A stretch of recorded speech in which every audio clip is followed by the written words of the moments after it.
여러분, 요즘 가장 두려운 것이 무엇입니까? 전에는 김정일이나 김정은이가 두려웠는데 이제는 거기다가 트럼프가 두렵기까지 합니다.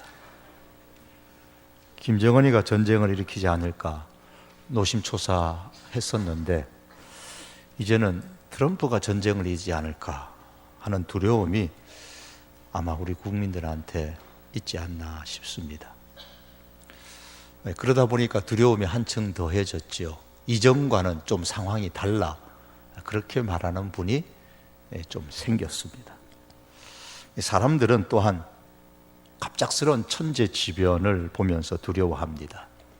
지진이라든지 화산 폭발이라든지 가뭄이라든지 태풍, 이런 천재지변이 일어나지 않을까 두려워합니다. 그런데 실상은 그런 전쟁이나 천재지변이 두려운 게 아니고 그런 것으로 인하여 내 삶에, 내 인생에, 우리 가정에 어떤 영향, 좋지 못한 영향을 끼치지 않을까, 그것 때문에 사실은 두려워하는 거죠. 정말 전쟁이 일어나서 우리나라가 어떻게 되면 어떡하나라는 애국자가 있겠지만 얼마나 있겠습니까? 나라가 망할까 봐 걱정하는 애국자가 몇 명이나 있겠습니까? 실상은 그 두려움보다도 전쟁이나 천재지변으로 통해서 우리 집이 망하면, 내가 죽으면, 우리 가족이 누가 죽으면 어떡하나, 그게 두려워요. 그래서 진짜 사람들이 두려워하는 것은 나와 상관된 어떤 우환들입니다.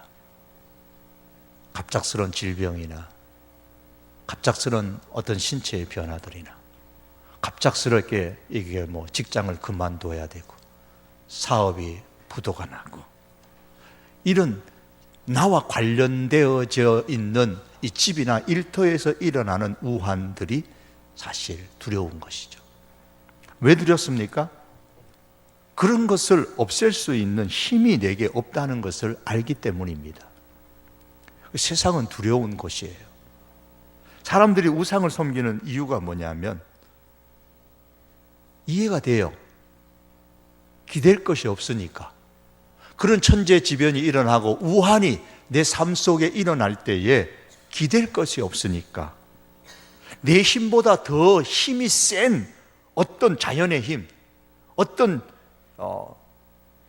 우환들 뒤에 있는 그 어떤 힘 때문에 이런 좋지 못한 일이 일어나지 않는가 싶어서 두렵고 떨리는 겁니다.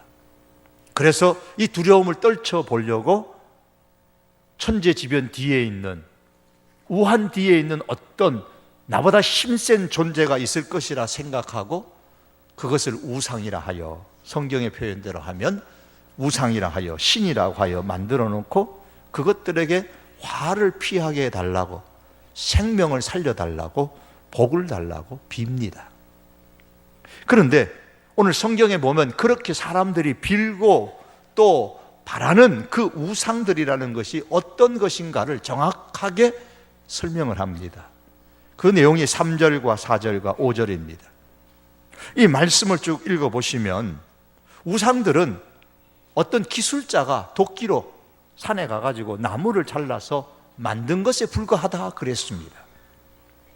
그리고 그 자른 나무에다가 때로는 은을 칠하기도 하고 때로는 금을 장식하기도 하고 망치와 못으로 고정시켜 놓기도 하고 거기에다가 어떤 홍색, 자색, 실로 짠 아름다운 옷을 거기에다가 입혀준 것에 불과하다 그랬습니다. 그래서 우상들은 들판의 허수아비와 같아요. 뭔가 형태를 만들어 놓고 거기다가 사람들이 입는 옷을 입힌 것처럼 만들어 놓은 허수아비와 같은 거예요. 말도 못하죠. 사람의 모양을 하고 이런저런 모양을 했지만 말은 못합니다. 걸어 다니지도 못합니다. 사람들이 메고 다녀야 돼요. 저쪽으로 좀 옮기고 싶으면 자기가 저쪽으로 옮겨지는 게 아니라, 걸어가는 것이 아니라 사람들이 메어다가 옮겨야 됩니다. 차에 실어다가 옮겨야 됩니다. 결국 그래서 5절의 말씀은 뭐라고 했습니까? 우상들은 화를 주거나 복을 주지 못하나니 그랬습니다. 사람들이 그렇게 두려워서 섬기는 그 우상은 결코 우리 사람들에게 복을 줄 수도 없고 화도 줄 수도 없다는 겁니다. 다시 말하면 천재지변 뒷면에 있는 어떤 힘센 존재, 우리 가정에, 나의 삶 속에, 내 일터에서 일어나는 그 어떤 우환들을 만들어내는 힘센 존재는 우상들이 아니라는 거예요. 그런데도 세상 사람들은 그런 것을 만들어 놓고 섬깁니다. 왜요? 세상 사는 것이 두려우니까요. 세상에 비해서 내가 너무 힘이 없다는 것을 알기 때문이니까요. 그럼 우리 성도들은 세상 사는 것이 안 두려운가요? 두렵죠.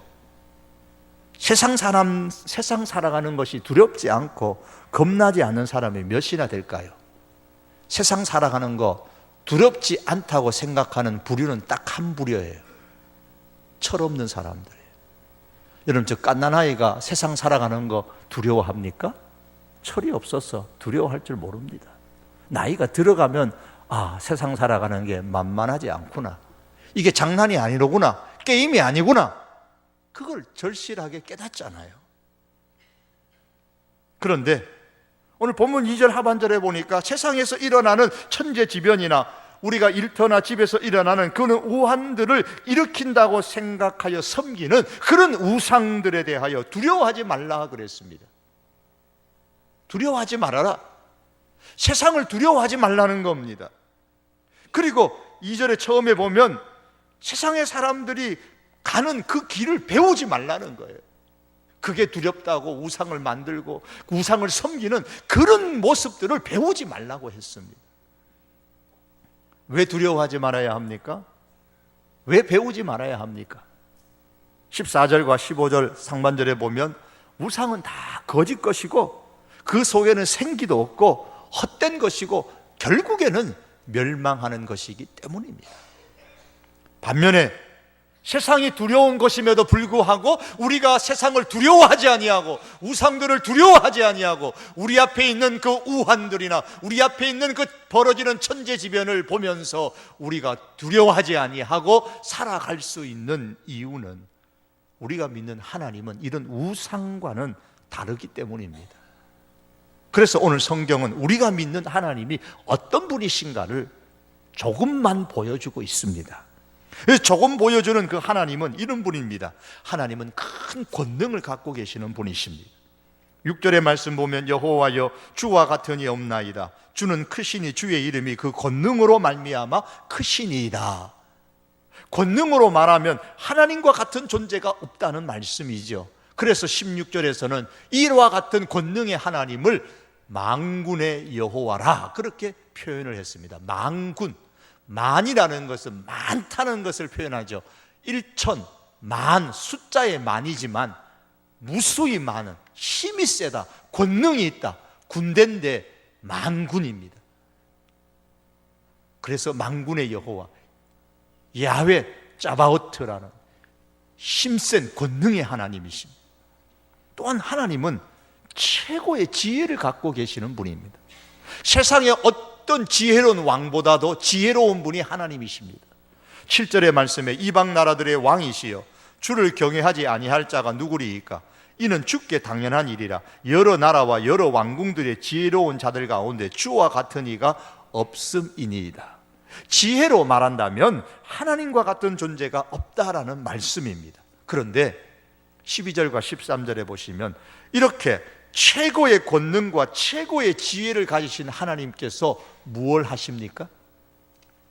12절 13절입니다. 여호와께서 그의 권능으로 땅을 지으셨고 그의 지혜로 세계를 세우셨고 그의 명철로 하늘을 펴셨으니 그가 목소리를 내신즉 하늘에 많은 물이 생기나니 그는 땅끝에서 구름이 오르게 하시며 비를 위하여 번개치게 하시며 그 곳간에서 바람을 내시거늘 권능으로 땅을 지으시고 지혜로 세계를 세우시고 명철로 하늘을 펴시고 권능과 그 지혜로 물이 생기게 만들고 구름이 올라오게 만들고 번개를 치게 만들고 바람을 일으키시고 비를 내리시고 한마디로 16절의 말씀처럼 하나님은 만물의 조성자요 천지를 창조하신 만드신 창조자이십니다.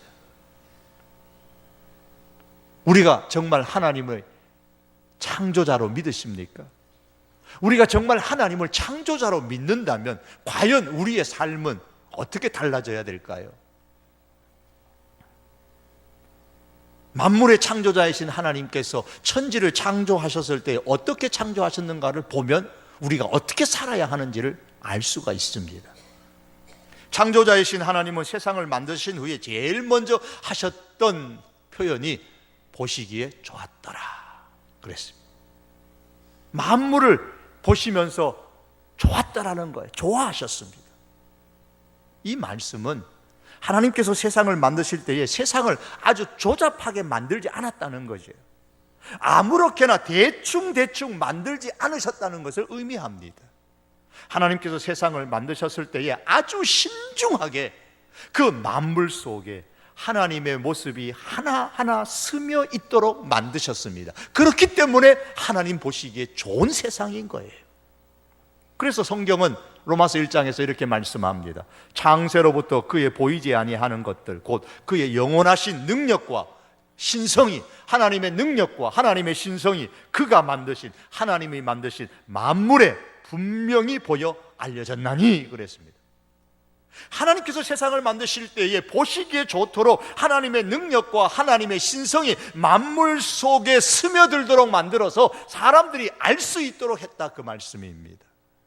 그렇다면, 그렇게 하나님이 세상을 만드셨다면 하나님의 자녀인 우리 역시도 우리가 행하는 일을 사람들이 볼 때마다 보기에 좋아야죠.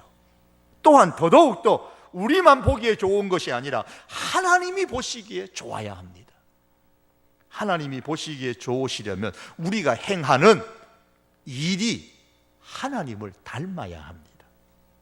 다시 말해서 우리의 일에 하나님의 능력과 하나님의 신성이 스며 있어야 됩니다. 우리의 일에 하나님의 권능과 하나님의 지혜가 스며 있어야 됩니다. 우리의 일에 하나님의 의로움과 하나님의 긍휼이 스며 있어야 합니다.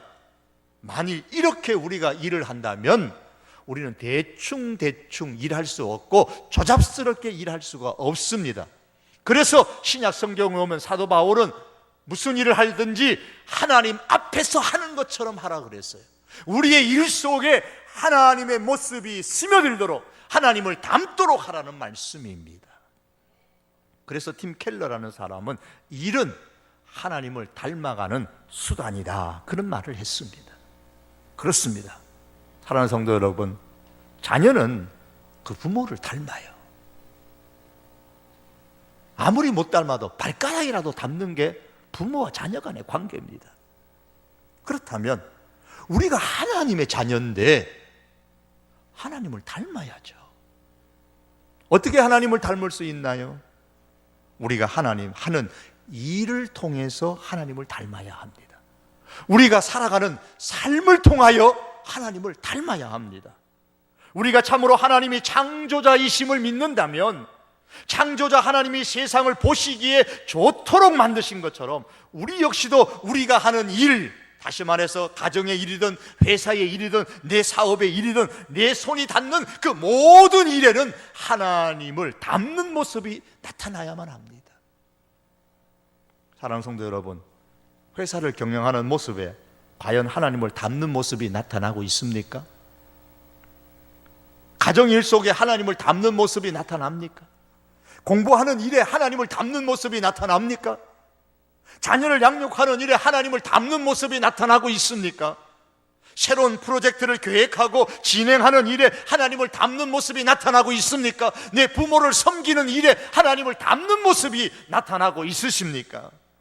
물건을 팔고 물건을 사는 일에 있어서 하나님을 닮는 모습이 과연 얼마나 나타나고 있으십니까? 우리가 행하는 모든 일은 하나님을 닮아야 합니다. 하나님의 지혜와 권능과 하나님의 의와 하나님의 긍휼이 우리가 하는 일 속에 스며 들어야만 하는 겁니다. 그래서 사람들이 우리가 하는 일을 보면서 과연 하나님이시로구나, 그렇게 고백할 수 있어야 합니다. 그러므로 사랑하는 성도 여러분, 내가 얼마나 하나님을 닮고 있는가를 알고 싶으면, 정말로 내가 얼마나 하나님을 닮고 싶은지 알고 싶으면, 내가 일을 할 때에, 우리가 일을 할 때에 돈을 버는 것이 궁극적인 목적이 되도록 혈안이 되어져서는 아니 됩니다. 내가 일하는 궁극적인 목적이 뭐냐? 내가 살아가는 궁극적인 목적이 뭐냐? 돈 버는 것이고 부자 되는 것이고 거기에만 혈안이 되어져 있으면 여러분, 우리의 일은, 우리의 삶은 하나님을 닮아갈 수가 없습니다. 정말로 내가 얼마나 하나님을 닮고 있는지를 알고 싶다면 내 일이 얼마나 하나님을 닮고 있는가를 살펴보아야 합니다. 또한 하나님을 참으로 창조자로 믿는다면 지금 내가 하는 일은 하찮은 아주 작은 일에 불과하니까 좀 더 큰 사업이나 큰 일을 하면 하나님을 닮겠습니다, 이런 말씀들은 하지 말아야 합니다. 하나님을 닮고자 하는 일에는 큰 일, 작은 일이 없습니다. 하나님을 닮고자 하는 일은 모두 다 큰 일입니다. 적어도 하나님께서는 아무리 작은 구멍가게에서 일을 할지라도, 아무리 아르바이트 일을 할지라도 하나님을 닮으려고 일하면, 그 일 속에 하나님을 닮는 모습이 나타난다면 하나님을 닮지 않는 저 대기업의 일보다 훨씬 큰 일입니다. 왜냐하면 하나님은 세상을 창조하신 크신 하나님이시기 때문이에요. 하나님이 크신 하나님, 큰 권능과 최고의 지혜를 가지신 분이시기 때문에 하나님을 닮고자 하는 일은 다 큰 일입니다. 내가 하는 일이 하나님을 닮고 있는 일이라면 그것은 큰 일이요. 반면에 내가 하는 일이 하나님을 닮고 있지 않다면 그것이 어떤 일이라 할지라도, 어떤 기업의, 대기업의 일이라 할지라도 그건 작은 일입니다. 그러므로 여러분, 우리가 참으로 창조자 하나님을 믿는다면 우리가 하는 일이 하나님을 닮게 하십시다. 우리가 하는 일을 사람들이 볼 때에 하나님을 발견할 수 있도록 하십시다. 어떻게 하면 내가 하는 일을 사람들이 보고 하나님을 발견할 수 있을까? 내가 어떻게 하면 내 일 속에서 하나님을 나타낼 수 있을까? 이게 하나님의 사람, 창조주 하나님을 믿는 하나님의 사람들의 고민이어야 되는 거예요. 그래서 하나님 보시기에 항상 큰 일을 할 수 있는 우리 성도교회 교우들이 다 될 수 있기를 주님의 이름으로 축복합니다. 또한 창세기의 말씀을 보면 창조자 하나님께서 세상을 창조하실 때는 하나님의 영광을 드러낼 뿐만 아니라 사람들을 위해 유익하게 만드셨어요. 하나님께서 최초에 창세기 1장과 2장을 보시면 세상을 만드시면서 사람에게 유익하지 않는 것에 무엇을 만드셨나요? 그 어떤 것도 만드실 때는 사람에게 유익하도록 만들었습니다. 그렇다면 우리가 하나님을 창조자로 참으로 믿는 경우라면 우리가 하는 일이 하나님뿐만 아니라 세상 사람들을 위해 유익이 돌아가도록 힘써야만 합니다. 유익이 돼야 돼요. 개같이 벌어도 정승같이 쓰면 된다는 말이 있죠. 그래서 어떤 사람들은 그래, 나는 개같이 벌어도 정승같이 쓸 거야 라고 말합니다. 어쨌든 돈을 많이 벌어가지고 11조 많이 하고 성교비 많이 내고 내가 수익을 많이 남긴 돈을 갖고 하나님의 일을 많이 하겠습니다. 예, 목사가 들으면 참 좋은 일이죠. 감사한 일이죠. 고맙죠. 그렇게 번 돈 가지고 힘들게 벌어서 하나님의 일을 많이 하겠다고 하니까 얼마나 감사합니까?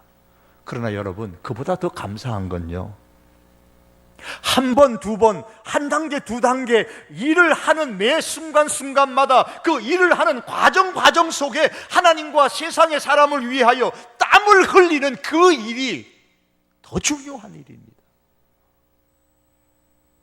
하나님을 위하여 일하셔야 되고 사람을 위하여 땀을 흘려야 됩니다.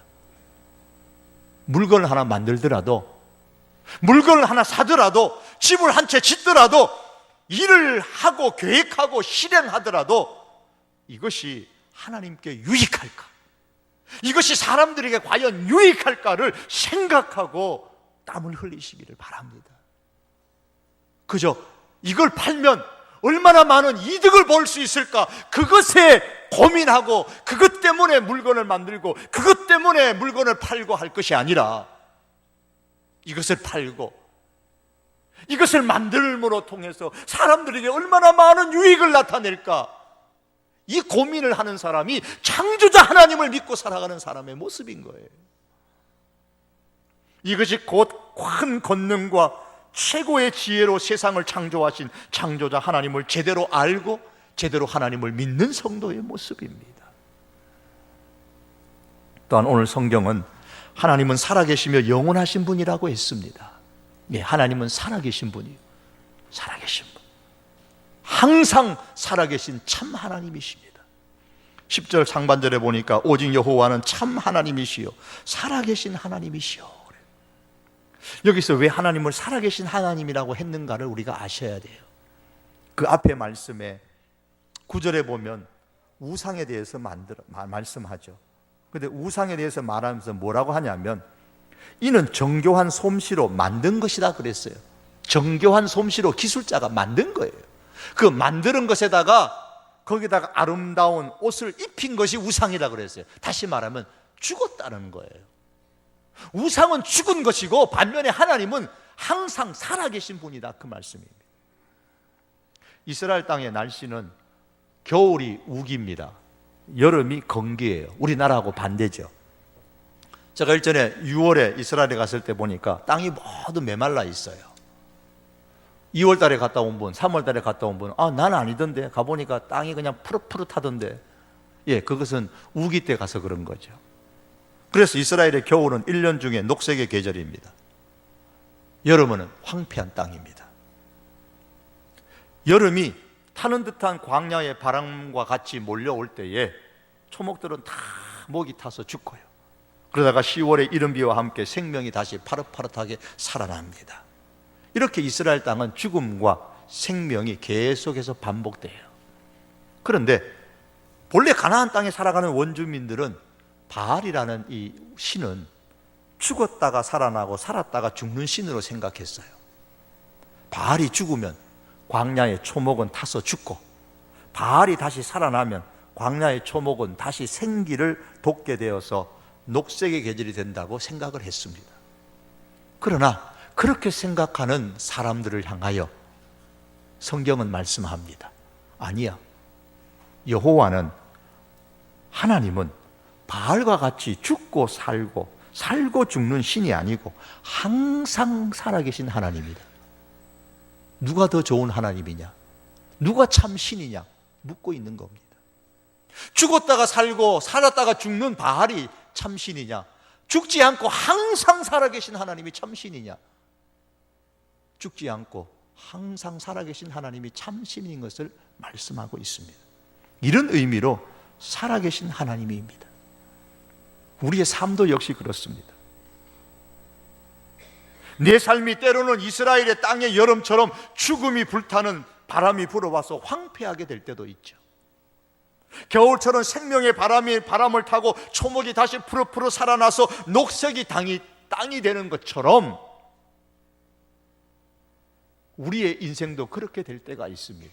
그런데 그렇게 황폐한 인생이 되든 녹색의 인생이 되든 그것은 바알에 의해서 되는 것이 아니라 항상 살아계시는 하나님에 의해서 되는, 하나님에 의해서 좌우되는 것입니다. 여호수아 3장에 보면 10절 이렇게 말씀합니다. 살아계신 하나님이 너희 가운데 계셔서 너희 앞에서 요단강을 건널 것이다. 요단강물이 철철 흘러넘치는 그 앞에서 저 강 어떻게 건너나, 어떻게 건너나. 그때 하나님께서 말씀하십니다. 살아계신 하나님이 너희 가운데 계셔서 너희 앞에서 요단강을 건널 것이다. 너희를 건너가게 할 것이라는 말씀이에요. 여러분, 건너지 못할 강이 있으십니까?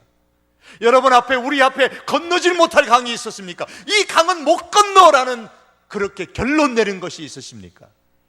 살아계신 하나님이 나와 함께 하시면 건너지 못할 강이 없습니다. 사랑하는 성도 여러분, 우리가 믿는 하나님은 계절의 변화에 따라서 죽었다가 살아나고 또 살았다가 죽는 바알이 아니라 계절과 상관없이, 우리의 상황과 상관없이 항상 살아계신 하나님이십니다. 우리는 그 하나님을 믿기 위해 우상을 두려워하지 아니하고 세상을 두려워하지 아니하고 세상의 천재지변을 두려워하지 아니하고 우리 가운데 일어나는 어떤 우환도 두려워하지 않는 존재가 바로 성도라는 존재입니다.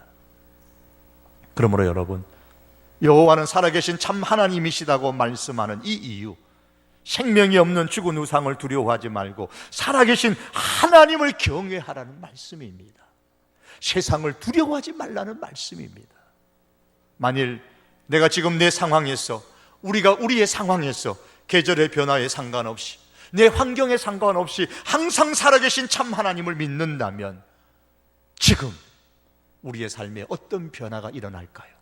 우리의 마음의 중심에서는 어떤 변화가 일어나야 마땅할까요? 참으로 살아계신 하나님께로 달려가야 되지 않겠습니까? 참으로 살아계신 하나님께로 달려가서 하나님을 경외하는 하나님의 백성들이 될 수 있기를 원합니다. 또한 하나님은 그 누구도 당하지 못하는 영원한 왕이십니다. 10절의 나머지 말씀 보면 오직 여호와는 영원한 왕이시라. 그 진노하심에 땅이 진노하며 그 분노하심을 이방이 능히 당하지 못하느니라. 그 누구도, 그 어떤 왕도 당하지 못하는 만왕의 왕이 하나님이시다라고 오늘 성경은 말씀합니다. 바울의 전설집이라는 것이 있는데 거기에 보면 바울을 왕이라고 치켜 세우는 내용들이 나옵니다. 얌이라는 바다의 신이 이 바알을 이제 자기 이제 신으로 자기 이제 수종으로 삼으려고 신들의 의장인 엘에게 찾아가서 바알을 자기 달라고 합니다. 그래서 바알을 데리고 가는데 그때의 대장장이 신인 이 신이 바알을 부추깁니다. 너 저 얌을 대항해가지고 얌을 물리쳐라. 내가 너한테 좋은 거 주겠다. 그러면서 대장장이 신이 지팡이 2개를 줍니다. 그 지팡이에는 이런 문구가 각각 쓰여 있습니다. 얌은 틀림없이 죽을 것이다. 바다의 신 얌은 틀림없이 죽을 것이다. 바알은 그래서 왕이 될 것이다. 이런 문구가 쓰인 지팡이 2개를 줍니다. 그래서 이 2 지팡이를 받아서 든 이 바알은 그 지팡이를 가지고 얌과 싸워가지고 승리합니다.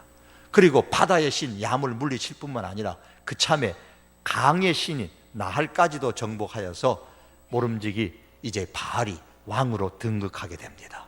그래서 왕궁에 들어와가지고 창문을 활짝 열어놓고 외칩니다. 오직 나만이 신들 중에 신이다 그랬어요. 그런데 가만 생각해 보니까 내가 땅의 신인데 저 땅 밑에 지하계의 신이 또 있는 거예요. 그게 모트라는 신입니다. 저 모트와 또 바알이 싸웁니다. 그래서 마침내 이 바알이 이 모트라는 지하계의 신을 물리칩니다. 그래서 지하계의 왕권까지 이 바알이 다 가져갑니다. 그게 바알의 전설집에 나오는 바알은 왕이다라는 것을 나타내는 거예요. 지금 가나안 땅의 사람들이, 지금 유다 백성들이 믿는 바알이 바로 그런 왕인 거예요. 그런 왕인 거예요. 그런 바알을 지금 섬기고 있는 겁니다. 그런데 시편 기자는 이런 환경에서 이렇게 고백합니다. 하나님은 예로부터 나의 왕이시라. 사람에게 구원을 베푸셨나이다. 주께서 주의 능력으로 바다를 나누시고 물 가운데 용들의 머리를 깨뜨리셨으며 리오야단의 머리를 부수시고 그것을 사막에 사는 자에게 음식물로 주셨으며 주께서 바위를 쪼개어 큰 물을 내시며 주께서 늘 흐르는 강들을 마르게 하셨나이다. 자, 바알이 바다의 신을 물리치고 강의 신을 물리치고 지하계의 신을 물리치고 이 바알이 이제 왕으로, 신들 중에 신으로, 신들 중에 왕으로 등극했는데, 그래서 이 바알이 바다를 다스리고 강을 다스리고 이 땅을 다스리고 하는데, 시인은 뭐라고 말하냐면, 시편의 시인은 하나님께서 그의 능력으로 바다를 나누시고 물 가운데서 용들의 머리를 깨트리시고 리오야단의 머리를 부수시고, 이 말씀은 곧 뭡니까? 바알의 머리를 깨트리셨다는 거예요. 누가? 하나님께서. 바알의 머리를 부숴서 사막에 사는 자의 음식물로 주고 바위를 쪼개어가지고, 즉 황폐한 곳을 쪼개어가지고 강의 신 나하를 정복하고 죽음의 신 황폐한 땅의 신인 이 모트를 정복한 이 왕권, 바알의 왕권을 사실은 누가 갖고 계시느냐? 하나님이 갖고 계신다라고 시편의 시인은 고백합니다. 지금 흐르는 강물을 마르게 한 것은 사람들은 바알이라고 생각하는데, 강의 신 바알이라고 생각하는데, 하나님께서는 그 바알을 물리치셨다고 말씀합니다. 지금 시편의 시인은 그 당시에 많은 사람들이 다 바알이 최고의 왕이라고 생각하는, 그렇게 섬기는 그때에, 아니야, 바알이 진짜가 아니야, 하나님이 진짜 왕이야, 하나님이 가장 힘센 왕이시야, 이렇게 말씀하고 있는 겁니다. 이것을 가장 극적으로 보여주는 장면이 갈멜산에서 바알의 선지자 450명과 하나님의 사람 엘리야가 영적 전쟁을 싸우는 거죠. 누가 이겼습니까? 하나님의 사람 엘리야가 이겼습니다. 하나님께서 바알을 물리치고 승리하셨습니다. 그래서 시인은 고백합니다. 하나님은 예로부터 나의 왕이시라. 세상의 사람들은 다, 이 가나안의 사람들은 바알을 자기의 왕이라고 그렇게 고백하지만, 아니다, 내 인생의 참된 왕은 하나님이시다, 할렐루야, 이렇게 시인이 고백하고 있는 겁니다. 사랑하는 성도 여러분, 참으로 하나님을 나의 왕으로 고백한다면 세상이라는 이 바알을 여러분 두려워하지 마시기를 바랍니다. 이 세상이 때로는 천재지변을 일으키고, 이 세상이 때로는 우리에게 우환을 주지만, 그러나 이러한 세상을 두려워하지 마십시다. 우리의 진정한 왕은 하나님이시기 때문입니다. 실패할까 봐 세상이란 바알의 눈치를 보지 마시고 진정한 왕이신 하나님께 도움을 청하시기를 바랍니다. 힘 있다고 생각하는 사람이나 힘 있다고 생각하는 나의 사업, 나의 자금줄, 이 바알의 눈치를 보는 것이 아니라 항상 진정한 왕이신 살아계신 하나님께 도움을 간구하는 하나님의 사람으로 존재하며 살아가는 하나님의 사람들로 살 수 있기를 주님의 이름으로 축복합니다. 말씀을 맺겠습니다. 사랑하는 성도 여러분, 두려워하십니까? 두려움의 감정이 생기는 것은 믿는 사람이나 믿지 않는 사람이나 누구한테나 있는 겁니다. 그러나 우리에게 있어서 두려움의 감정은 하나님을 찾으라는 신호입니다. 두려움의 감정은 너는 지금 하나님을 찾아야 된다라는 신호를 우리에게 주는, 하나님이 주시는 감정입니다. 비록 두려움이 산재해 있는 세상이지만 우리에게는 권능의 하나님, 지혜의 하나님, 그 권능과 지혜로 세상을 창조하시고 조성하시는 창조자 하나님이 계십니다. 우리에게는 참으로 살아계신 영원한 왕이신 하나님이 계십니다. 이 하나님을 우리가 참으로 믿는다면 세상에서 일어나는 갑작스러운 천재지변 같은 일이나 가정과 일터에서 생기는 우환들을 우리가 두려워하지 말고, 이와 같은 것을 일으키는 이런 세상을 두려워하지 말고, 우리가 우상이 아니라 세상이 아니라 하나님께로 달려가서 하나님의 도움을 간구하는 하나님의 사람들이 될 수 있기를 바랍니다. 더 나아가서 우리가 하는 그 모든 일에 하나님을 닮는 모습이 나타날 수 있도록 힘쓰며 살아가는 하나님의 사람들이 될 수 있기를 주님의 이름으로 축복합니다. 기도하시겠습니다. 하나님, 세상 살아가는 것이 때로는 두렵습니다. 이 우환들을 내 힘으로 감당할 수 없기에 두려워합니다. 그러나 하나님, 두려운 감정은 하나님을 찾으라는 신호인 줄 믿고 세상을 두려워하기 전에 창조자시요 항상 살아계시며 영원한 왕이신 하나님께로 달려가 하나님께 도움을 구하는 하나님의 자녀가 되게 하옵소서. 하나님, 참으로 우리가 창조자 하나님을 믿을진데 우리가 하는 일 속에서 하나님을 닮는 모습이 나타날 수 있도록 주여 은혜를 베풀어 주시옵소서. 그렇게 살려고 힘쓰는 저희들 되게 하여 주시옵소서. 예수님의 이름으로 기도하옵나이다. 아멘.